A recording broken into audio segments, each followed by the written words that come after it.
Ladies and gentlemen, boys and girls, and children of all ages, two dudes on a couch and a baby in his playpen are about to bring to you the inaugural episode. The very first time, kind of point and a half, because we've tried to do this before, but we've had some mess ups.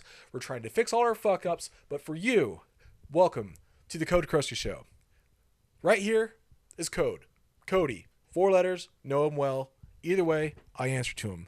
To the right of me, or stage left, whatever the hell, this dude right here, the crusty one, Adam. How you doing? I'm doing fantastic, sir. Can't wait to get into this podcast today. We have so much amazing stuff to do.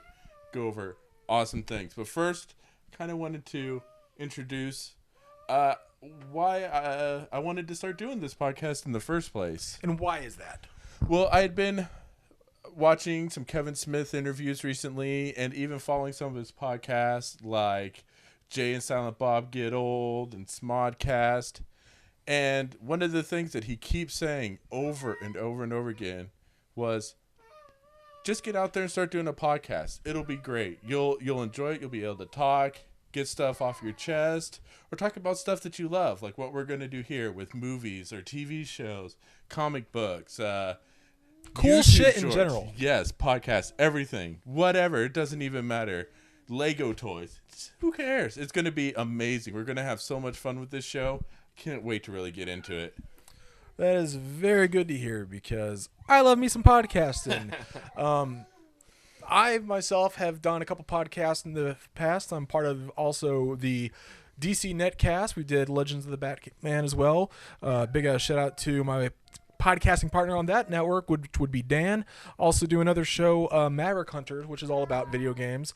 But this is going to be something a little bit different because we're also filming for video.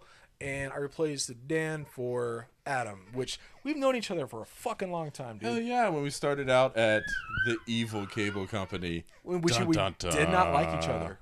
No, we didn't. I thought you were a stupid asshole. Dan, I thought you was a pretentious bitch. Well, you know what? I kind of was because and I kind of am an asshole with a heart of gold. Well. Yes, it is entertaining, Lexton. It is.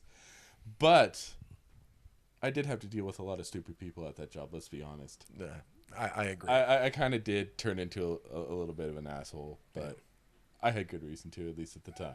Yeah. And we've just been friends.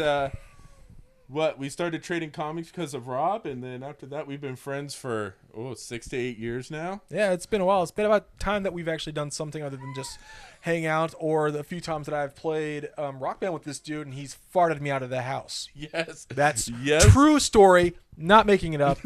No. It stank so bad. Like, thankfully, wireless controllers, and he had a, French doors, whatever the hell it opened up. Oh, no, I didn't have French doors at the time. Big ass window. Yeah, I had a big ass window in the living room, and I let one go, and he actually had to go outside, and then he came back, and then he still almost couldn't stay at the window because it was so bad. Yeah. 3 songs worth. So I was honestly kind of impressed with myself, and I probably shouldn't. Thankfully for you, you won't have to smell. This dude can be kind of rank sometime. I'm just loud and obnoxious. But something that is loud and obnoxious but does not stink and it's very fun is our topic of the day. Yes, absolutely. Our topic this episode is going to be voice acting. So what brought me to want to do this episode in particular was I had been kind of surfing around the web, and I caught a couple of interviews about voice actors, mainly like, who was doing this cartoon and who was doing that cartoon.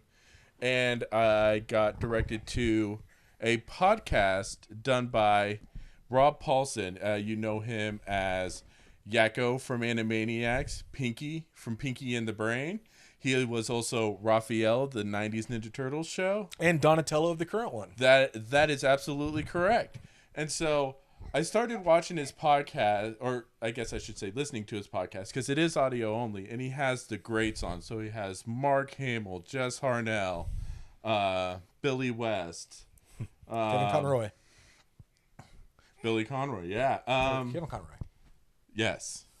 And Joe DiMaggio, who leads us into a fantastic film that we're going to talk to you and show you some trailers and hopefully some clips of. Yes, absolutely. So first off, we're going to go ahead and show you the trailer for I Know That Voice. This is a documentary about voice acting. Exactly. It's really impressive, and it goes through all kinds of different people who are in the voice acting profession who do it professionally, and they're not like professional voice actors who do it professionally. Shocker! Oh my god! Ah! But they do it because it's not just a paycheck. Like, they're passionate about their craft, and it's such fun to watch them do it. So let's just get on with it. Let's see this trailer. Absolutely. Coming this fall. It's called I Know That Voice. Hokey smoke, I know that voice. Hi, my name is John DiMaggio. My name is Billy West. My name is Tara Strong. Eric Bauza. I am Kevin Conroy. My real name is Tom Kenny. June Foray. I'm Jess Harnell. I'm Carlos Alazraki. My name is David Kay. I'm Charlie Adler. I'm Rachel McFarlane. I'm Nika Futterman. My name is Andrea Romano. I approach voiceover as music, almost. Most voiceover people love music. You're musically inclined to have an instinctive understanding of the music of speech. Because every character has a rhythm. If you're thinking of Yogi Bear, it was like music. It was like la la la la la la. Mel Blanc, of course, is the name you have to kind of throw out first because he lit the way for just about everybody else. He could do so many different kinds of voices. This looks like a job for Super Rabbit. Voice actors weren't even getting credit in cartoons. Hey, you're plumb right. June Foray, talk about I Know That Voice. When you trace her back, she was on back in the 40s. She was a hero. These people were all heroes of mine. She's 90 plus years old now. And still working. And still working. You could teach them techniques of getting closer or whispering, but it comes from the heart. The big thing about the progression in voiceovers is video games. Video game, you have to do so much more recordings, the volume of it. It's really dominating, entertainment in general. It just makes so much money. Any prompt, any kind of a thing that comes up within a video game, you have that response. Is he okay? And now, video games has really come to, I think, a level of doing film. A lot of people think that voiceover is about doing funny voices. It's totally not. Voiceover is about creating characters. If they really are doing it right, they've gone through that emotional process that got them to that point, and they're feeling whatever that character had to feel. For the most part, people wouldn't guess that Bubbles is the same as Terrence from Foster's Home. I'm not a chubby crybaby. Ooh, that's even better! All the way in Malaysia. Because one is like a very high-pitched girl like this, and the other's a dude. I like to look at what the character's about, how it's drawn, what the face looks like, Who the character is. What city they're in, what time it is. Maybe it's a different planet. I don't necessarily go into a role thinking cartoon. I think, how would this being sound? If they want some kind of monster voice, they can be like, okay, that's good right there. You gotta keep that, a couple of teeth. Well, he's got to be impaired somehow. You make him a little more dumber, so you can kind of slow him down. And I put two together. You start fused them or super collided them. It's not really a kid voice like a Charlie Brown realistic kid voice. First I thought Mojo was a nice monkey, and then I kicked in his face! But it's not really an adult either. Vivo gorditas, I think I'm in love. Tigger, would you please stop bouncing? It's very annoying. Marvin the Martian from the Looney Tunes show. Isn't that lovely? Young lady, bring me a sandwich from the dumpster. Yeah, I bend it. Yeah, baby. And leave the nuggets on it. Coming soon in a theater near you. Do you really think that it's best to keep the veil of privacy? Oh, yes, wait, hold on. Yes, go ahead, ask me the next question.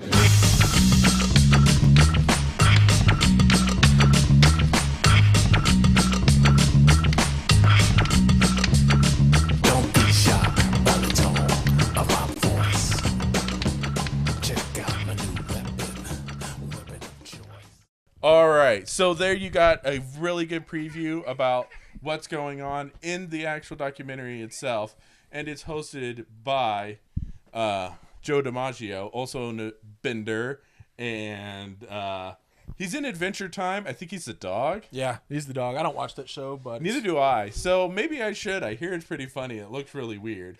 Yeah. So who knows? I might watch that soon. But this documentary really makes you think about how hard it must be to actually be a voice actor, and not like a regular actor who goes in and does a voice for a movie or something like that just because they're famous, but they actually have to, I think they have to work harder than a regular actor. Well, they do, because as they're not, pretty picture famous, they're not getting paid the millions of dollars as an episode like some of the actors for TV shows or for big films.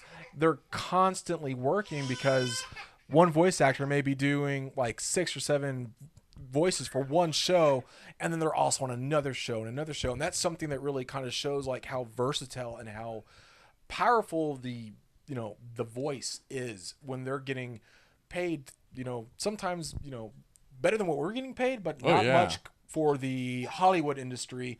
Right. But like there'll be one character or one voice who's like 4 characters on one show, moves on to another show. Sorry about the baby, but like it's really crazy to see how many, like when they're going through the documentary, like every time they would show a character, they'll like put a voice on the bottom. It's like they're famous for this voice and this voice and this voice, and you're just like, man, they're like on everything. So that's really cool, and was really a step above the rest to see what the hell's going on. And something's going on outside. Yes, it is, but that's okay. But it really impressed me, especially with like even like you have different creators doing their own voices too, like the guys from Phineas and Ferb. They're pretty impressive. I must say that, and you can see Cody over here working with Lexton Marvel. He is maybe a little bit of a cranky baby. Maybe we need to take a break so you can check his pants. I think so. It's time to change a diaper. So let's just show a clip right now. Okay, perfect. Isn't that rather fetching, Captain? And yes, I have to do that. It hurts after 2 hours, but that's all. Well, I can do him sort of like that, but it's a little easier if I take my jaws and go. And then Jamie Thomason, director at the time, he said, try one. And I remember laughing, going, I'll try one. Well, it does sound a little better with just one, and it's not too much that way. Not too bubbly, and yet just bubbly enough. All right, welcome back. We have finally put the midget Lexton down for a nap, so hopefully we're going to be able to get this all finished up here. So in that last clip, you saw how sometimes these voice actors, and this is pulled straight from the documentary, how they sometimes have to manipulate their bodies just to be able to get that right voice out of so that they can support the character they want to do, which I think is another incredible aspect of what they actually have to do that you're not going to see a real life or a live action actor doing to just try to get a voice. It just doesn't happen. Yeah.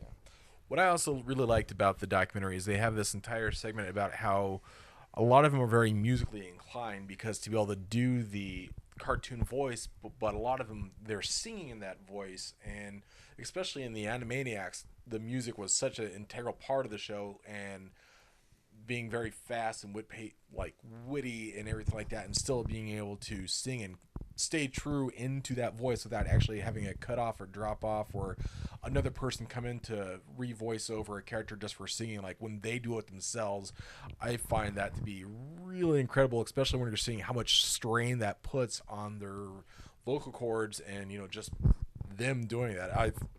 I thought that part was really cool. Yeah, absolutely. In fact, one of my favorite ones is the Universe song from the Animaniacs, where it's I believe it's Yakko's World. Is that it? Yes. Or is it Yakko's Universe? I can't remember. I'll have to look that up. I apologize. Anyways, you know what? Screw it. Here you go. Now watch it.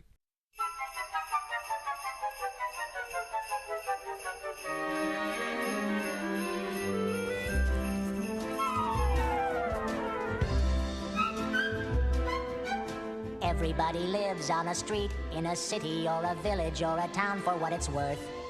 And they're all inside a country which is part of a continent that sits upon a planet known as Earth. And the Earth is a ball full of oceans and some mountains, which is out there spinning silently in space. And living on that Earth are the plants and the animals and also the entire human race. It's a great big universe and we're all really puny. We're just tiny little specks about the size of Mickey Rooney. It's big and black and inky and we are small and dinky. It's a big universe and we're not. And we're part of a vast interplanetary system stretching 700 billion miles long. With 9 planets and a sun, we think the Earth's the only one that has life on it, although we could be wrong. Across the interstellar voids are a billion asteroids, including meteors and Halley's Comet too. And there's over 50 moons floating out there like balloons in a panoramic trillion-mile view. And still it's all a speck amid 100 billion stars in a galaxy we call the Milky Way. It's 60,000 trillion miles from one end to the other, and still that's just a fraction of the way.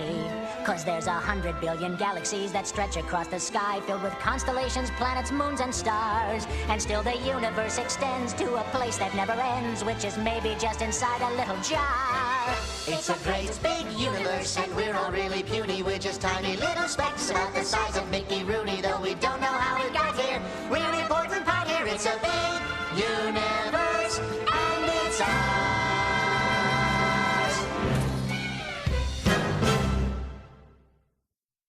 All right, so that was Yakko's World or whatever it was at the time. Well, you'll see it in the podcast.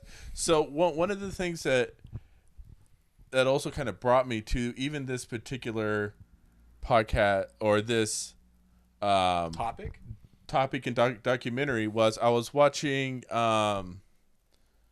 a awesome YouTube video from the Emerald City Comic Con, where it's a lot of big name voice actors. It was Rob Paulson, Jess Harnell, Billy West, what's her face, Bubbles, who played Bubbles. Is that Tara? Yeah, Tara Strong. And so they all get together and they do a reading of an script for Star Wars, and it is incredible. One of the funniest things that I have ever seen in my entire life. And you know what? I went ahead and instead of just showing a clip or anything like that, because it's about an hour and a half long. It's totally worth watching. Yes, absolutely. So you're going to see that down in the description. I'll make sure that I have a link to that right there for you guys, because it is one of the most impressive things. And I seriously about fell off the couch when Tara Strong started to do Bubbles as Vader. Yeah, Vader is Bubbles. It was hilarious. And they just go through all kinds of different voices through the whole thing. And it's one of the things that even when you see in the documentary that they go over it and it shows how quickly they can just switch back and forth between different characters. And you can even see that with a voice actor like Billy West, who played everybody on Futurama. Just about. He was Fry and the Professor, and they would have he would basically end up having a conversation with himself in the studio. Was he also Zoidberg? Yes, he was also Zoidberg, which is also mentioned in the documentary. Right. Just kind of goes over how he got Zoidberg's voice. I mean, I really can't say enough about Zoidberg is my favorite character. Just got to put that out there. Like, I know, like, a lot of people are really big into Bender, which don't mind show. Like, this is his documentary they put together. But man, I always love me some Zoidberg from Futurama. Yeah, exactly. So. Yeah, it is. Why not Zoidberg? Yes, it is seriously one of my. I just can't say enough about the documentary, and then even just that YouTube video of the Emerald City Comic Con. It was amazing, and I think they did a second one too with a whole different set of voice actors as well. I need to see that then, because it was really fun. I mean, that's the thing, like with voice acting in general, like for cartoons, film, video games, like just seeing them in their in their booth or in the studio, like filming, like you could tell, like if it's a lot of hard work they're doing take after take, but it's fun and it's entertaining for you to watch. Like, it must be a freaking blast, especially whenever there's going to be fuck ups or outtakes that they're recording, like just that's a fun environment. Yeah, absolutely. I would love to even just sit in on just a recording of anything. I think it would be one of the most entertaining things ever. And I would also like to mention as part of this, since we're talking about voice acting and Animaniacs, that Rob Paulson and Jess Harnell and the person who plays Dot, which I can't remember her name off the top of my head. I apologize about that. But they're doing a concert series where they're doing all the songs from the Animaniacs in a full concert venue with the backing of a full orchestra. That's incredible. Right? I think they just finished up at the end of last month, one in Colorado, which I had the money, I would have gone and seen, because that would have been amazing. It really would have. Like, that's like really cool. Like, I don't know, like I know for people like us, that'd be something that everybody would be jumping on the bandwagon to go see. Like, I don't know how out there, but I'm hoping it does well enough, because I want them to come closer, even to Kansas City, Topeka, Oklahoma City, or like someplace close in our little vicinity that we could go to, because that would be a freaking blast to go see. Right, yeah, that would be so much fun to go see, because a lot of us, at least people our age, in our early 30s, we kind of grew up. I mean, it was probably towards, the end of our childhoods, but we that's what we grew up on. Animaniacs and Pinky and the Brain, the Ninja Turtles and Transformers and all that stuff, all was in right when we were growing up. And then just to see where these voice actors are going now, it's incredible, and all the other shows that they're in. I will say my first knowledge of Billy West as a voice actor came from Ren and Stimpy. So yes, that's right. He did do Ren and Stimpy. Or no, he covered Stimpy. He was Stimpy, and then later on he ended up covering Ren as well. Oh wow! Well, that's not totally surprising. That guy is insane. He is. It's like Billy West and Joe DiMaggio and Rob Paulson. Then they're all way up here. I mean, you almost can't beat them. They're incredible. Like, those are probably some of the top three. She covers almost every voice, but like E.G. Daily was really great because she was Tommy Pickles and everything like that. Oh, and yeah. then she took was over, a Powerpuff Girl too. Mm-hmm. And then Tara Strong is like the cream of the crop of the women. Absolutely. Right now. So who are some of your favorite voice actors? Let me stop you right there, because before I go further, like, what I thought was really cool is seeing him here, and then listening to the Talking Tunes podcast that he was on there, is that he won an award for like having the most voices done in like video game history within a year, or just in general. But Steve Bloom, who, like, the minute I watched Wolverine and the X-Men, he was the voice of Wolverine, and he was also the voice of Wolverine in X-Men Legends games and everything like that. Whenever I read comics and it's Wolverine, like, that's the voice I hear, because his Wolverine is pitch perfect. So I love his work. Also, switching over into the video games, Nolan North from Nathan Drake from Uncharted. He also voiced Deadpool in the Marvel vs. Capcom 3 game, which led him into Wolverine versus or Hulk versus, which was Hulk versus Wolverine, Hulk versus Thor. I definitely like that one. That was a good little two series, like, just two little shorts. Yeah, it was awesome. But Nolan North is fantastic. Probably right now my new video game voice actor that's top of line is Troy Baker.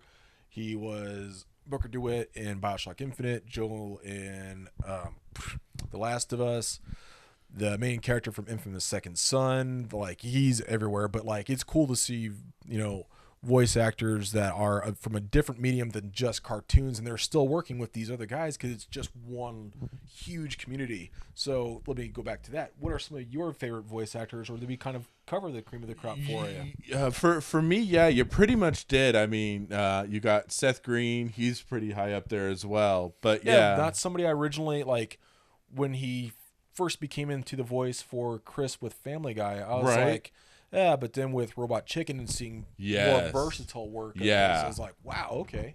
And who plays? I'm trying to remember who did Quagmire, because he was also the voice of I don't know, the Emperor on the Robot Chicken. Yeah, Robot Chicken Star Wars, which was amazing. Yes, to say the least. It just it's just it transfers into cartoons, like the whole voice acting thing for adults, for kids.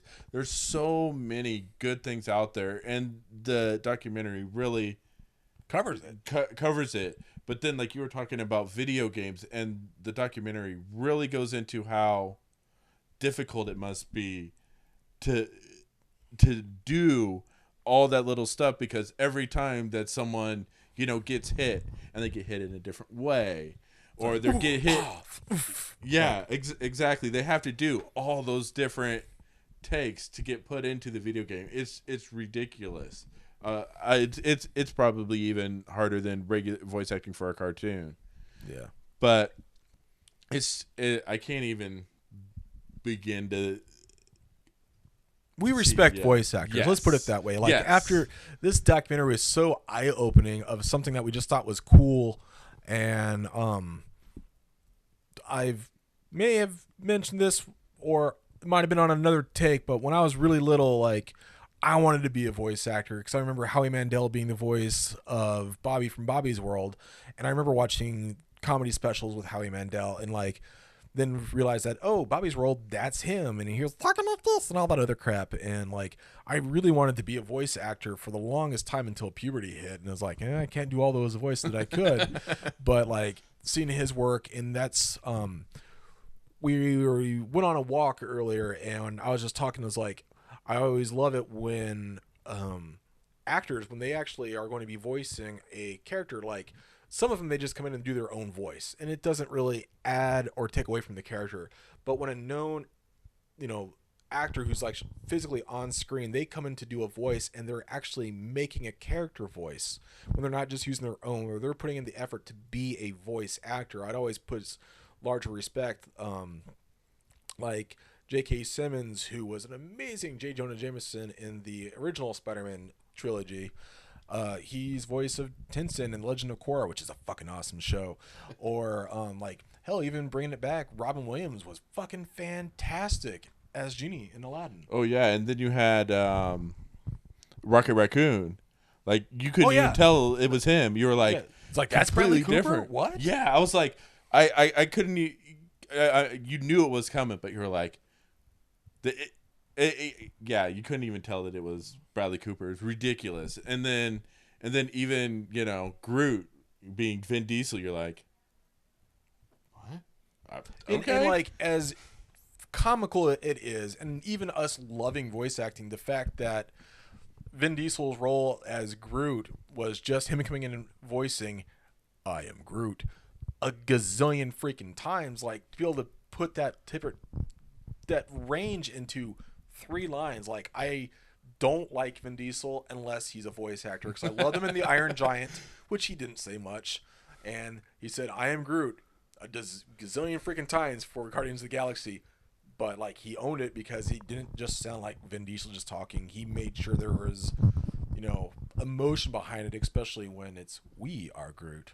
So. Yeah, exactly. And then and even on top of that, he recorded it in multiple different languages too, so that he could get it out there for all the different versions of the film that were going to be out there. And I thought that was pretty impressive, because I don't even think a lot of even regular actors would go through and revoice or redo their voices in a different language. I just don't think that happens very often. Yeah. I know Groot would probably be the same. We are probably not that difficult to do, but still, the fact taking that effort was kudos. But like, when he brought it Rocket Raccoon, like, when they originally announced it, I was like, I like Bradley Cooper as an actor, and as Rocket Raccoon, like, it wasn't really the voice that I had in my mind for it, because I was expecting him just to talk like himself. But you're absolutely right. He didn't talk like Bradley Cooper. He talked how Rocket Raccoon would talk, and I was just like, you bought that voice because he put that effort into it. Exactly, and that's kind of one of the things that bothers me about when they have a actor do voice acting for a cartoon, because they usually get in there and they just do their voice. It's kind of like the whole Penguins of Madagascar thing, where they just come in and kind of do their own. They come in and voice a character as their voice, and they don't try to make it something special like Bradley Cooper did for Rocket Raccoon, which he worked on it, and it was a completely different thing. And that's what a lot of cartoon voice actors who regularly do business do, and you just don't see that in a lot of the big budget animated films anymore, which is kind of disappointing because I'd really like to see those voice actors getting more billing for for how talented they actually are. Like Disney's Emperor's New Groove, which is fan-freaking-tastic. Like one voice that really didn't need to make itself more cartoon approachable, because it kind of already is Patrick Warburton's voice as Krunk. Like anything he does, he talks the same, but his voice is so cartoon-like in the beginning. Yes. Like, we accept that. But like John Goodman as Pacha, like you knew that was John Goodman. Right. But he made it something special because it sounded more cheerful or more solemn when it needed to be. And it was like an expression, an extension of him. But there are some people that just come in and they just talk like themselves. Like comes to mind because I just we recently rewatched that. That's a lot hard to say.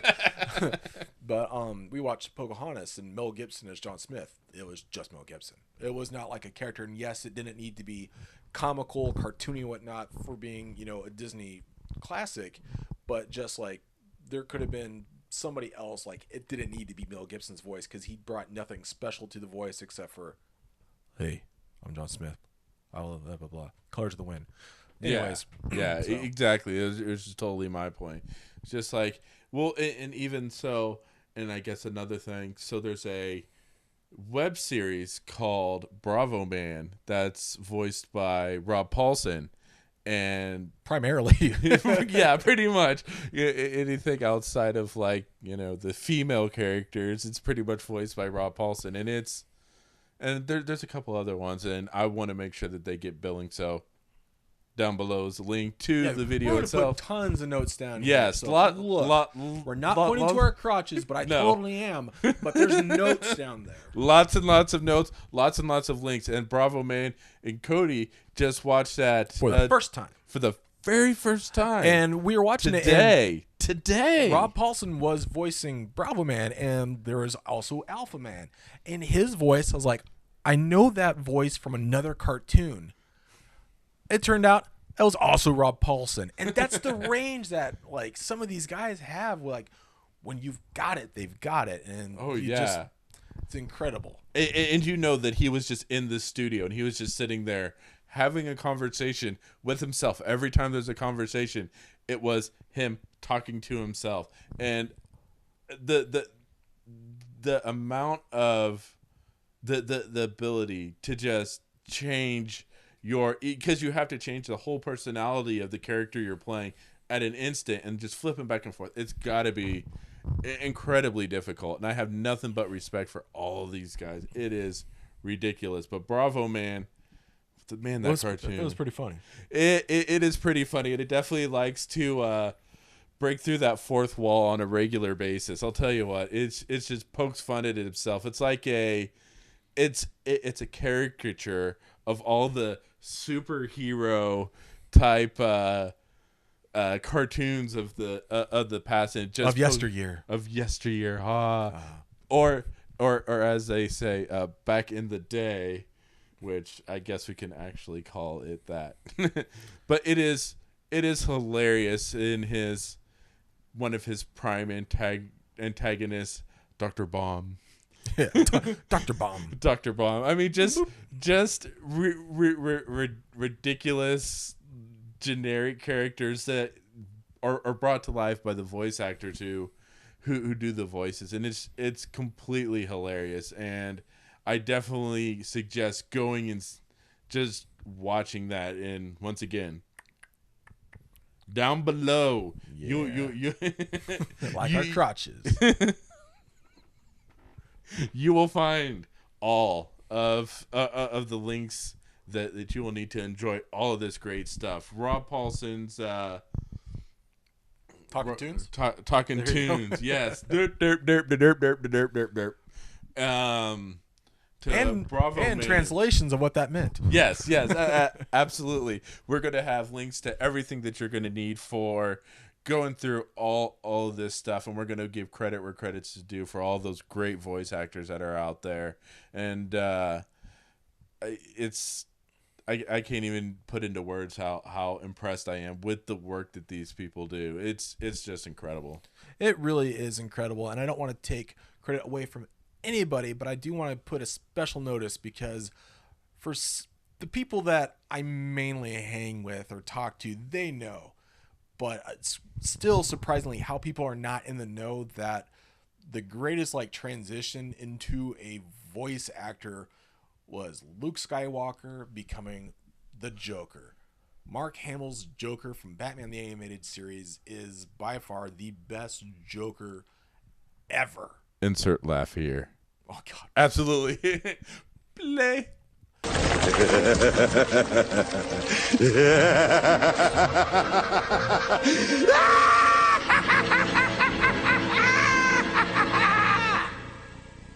Like, there's a cool part on I Know That Voice where they've got him and Kevin Michael Richardson who voice Joker in The Batman, and then even Joe DiMaggio in Under the Red Hood, and like there's tons of people that voice that, but I don't even think I've seen Under the Red Hood yet either. It was good. I've seen the original series and I've caught parts of the new Batman, but yeah, I mean it's got to be, and they just go in there and Joe DiMaggio even talks about the place that he had to go to just to get that character voice to come out. It's just but crazy. Man, Mark Hamill, like he makes Joker so comical, but so dark and so creepy. And the last time, unless anything changes, that he voiced the character was in Batman Arkham City, and then.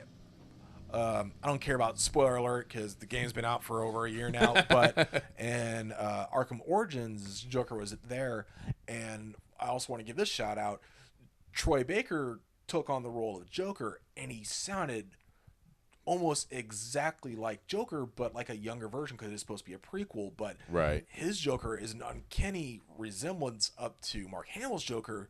It's not that range, but you can see where that progression is, and they have a bit where, and I Know That Voice, where they're talking about people taking over the franchise roles, like they do taking over as Fred Flintstone, or people trying to, voice over everybody that Mel Blanc, like he owned the freaking, like how now it pretty much is Rob Paulson, kind of like the godfather of the current voice actors, John DiMaggio.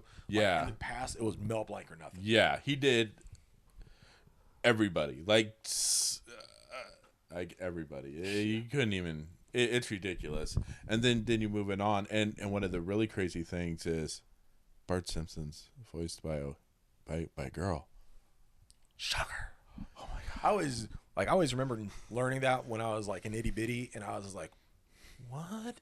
But then it kind of makes sense. Like a lot of like the little kitty characters on most cartoons, even the boys, like most of them are spoken about girls, or voiced by girls, let's put it that way. Yeah, exactly.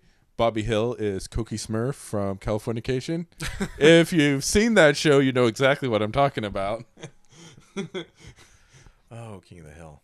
Yes. Love that show. But it's all in this the documentary, and then you can go back and listen to all of Talking Tunes, the podcast. He's got one where he brings in the composer for almost all of the songs on the Animaniacs and goes through a whole bunch of his songs. He has Joe DiMaggio, Mark Hamill, Tara Strong, Billy West. He has one that's Billy West and Joe DiMaggio on the same show.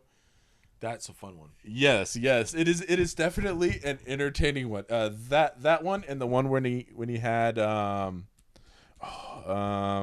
other guy who did Batman. Kevin Conroy. No, not Kevin Conroy. No, that did Joker. Kevin Michael Richardson. Yes, Kevin Michael Richardson, and somebody else. It's just it. That guy who voiced that cartoon, he was on that show. Yes, that. Yes, it's really what it is. It is.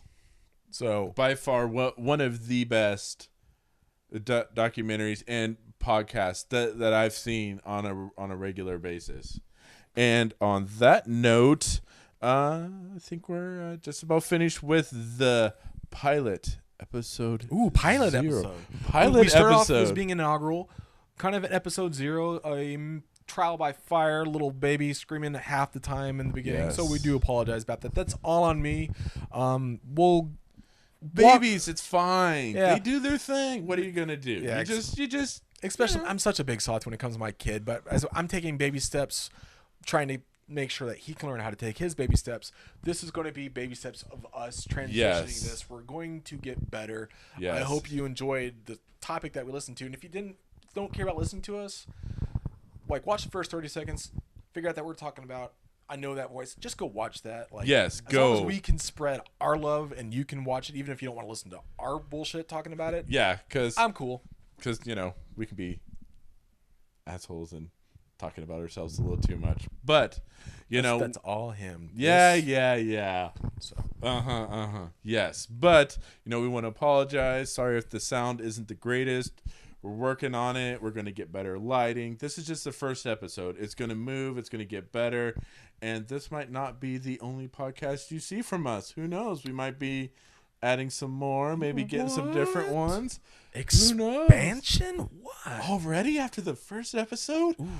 Ooh, I don't know. That's kind of scary. But it might happen. Who knows? I got so much stuff that I would personally love to just get out there on different podcasts.